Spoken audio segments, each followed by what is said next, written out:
यहां हमें 20 गुणा u का वर्ग गुणा v घटा 10 u गुणा v के वर्ग का गुणनखंडन करना है।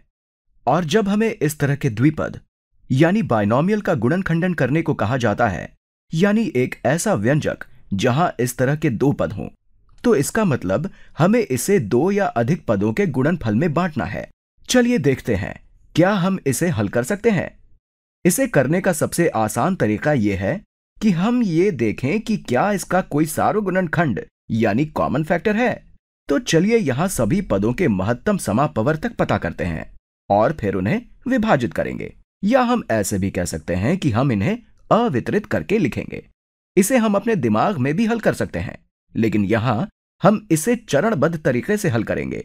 अगर हम इसे गुणनखंडन द्वारा बाहर निकालते हैं तो 20 गुणा u का वर्ग गुणा v क्या होगा। अगर हम यहां 20 गुणा u का वर्ग गुणा v का अभाज्य गुणनखंडन प्राइम फैक्टराइजेशन करते हैं तो हम 20 को 2 गुणा 5 लिख सकते हैं।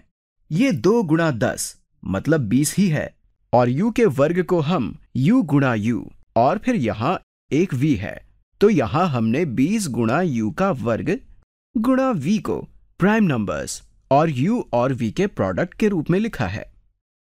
चलिए अब हम 10 गुणा u गुणा v के वर्ग के लिए भी यही करते हैं।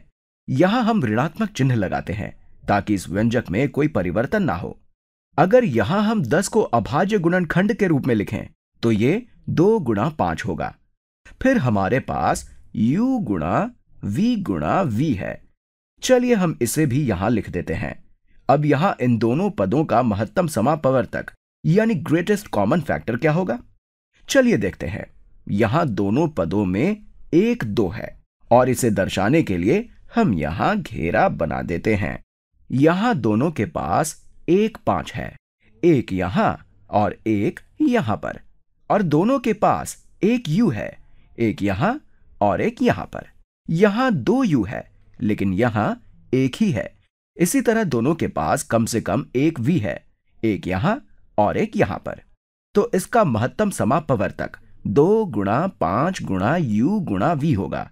हम इस व्यंजक से 2 गुणा 5 गुणा u गुणा v को बाहर निकालकर इसे दोबारा लिखते हैं, और ऐसा करने पर हमें क्या मिलेगा। अगर हम यहां 2 गुणा 5 गुणा u गुणा v लिखते हैं तो ये समीकरण, ये गुणा क्या होगा। यहां अगर हम 2 गुणा 5 गुणा u गुणा v को गुणनखंडन द्वारा बाहर निकालते हैं तो यहां पहले पद में हमारे पास 2 गुणा u यानी 2u बचेगा, और यहां दूसरे पद में हमारे पास सिर्फ v बचेगा, क्योंकि बाकी सबको हमने गुणनखंडन द्वारा बाहर निकाल लिया है। इसलिए यहां हमारे पास केवल v ही बचेगा। हम यहां देख सकते हैं कि अगर हम 2 गुणा 5 गुणा u गुणा v को 2u से गुणा करते हैं तो हमें यह पहला पद मिलेगा। यानी अगर हम इसे वितरित डिस्ट्रीब्यूट करते हैं तो हमें यह पहला पद मिलेगा। इसी तरह अगर हम 2 गुणा 5 गुणा u गुणा v को इस v से गुणा करते हैं तो हमें यह दूसरा पद मिलेगा।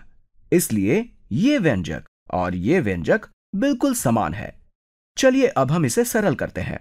यहां हम 2 गुणा 5 गुणा u गुणा v को हम 10 गुणा uv लिख सकते हैं, और फिर कोष्ठक में हमारे पास 2u घटा v है। तो अब हमने इस व्यंजक का गुणनखंडन कर लिया है। हमें इसे इतने विस्तार से करने की जरूरत नहीं है, लेकिन यह इसे समझने का सबसे अच्छा तरीका है। अब इसे देखकर आप कह सकते हैं कि इन दोनों को विभाजित करने वाली सबसे बड़ी संख्या 10 होगी, क्योंकि 20 10 से विभाजित होता है और 10 भी 10 से विभाजित होता है।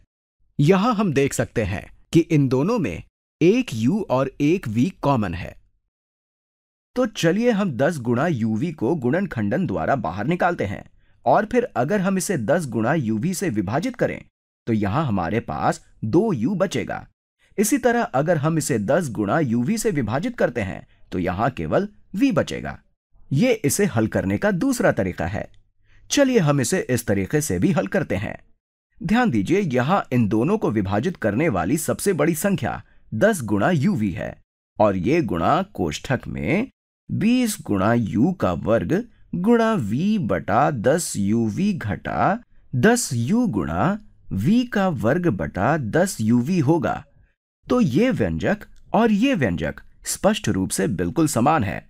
अगर हम यहां इस 10 uv को वितरित करते हैं तो ये इन दोनों हरों से रद्द हो जाएगा और ये बिल्कुल समान हो जाएगा, लेकिन हम इसे सरल कर सकते हैं।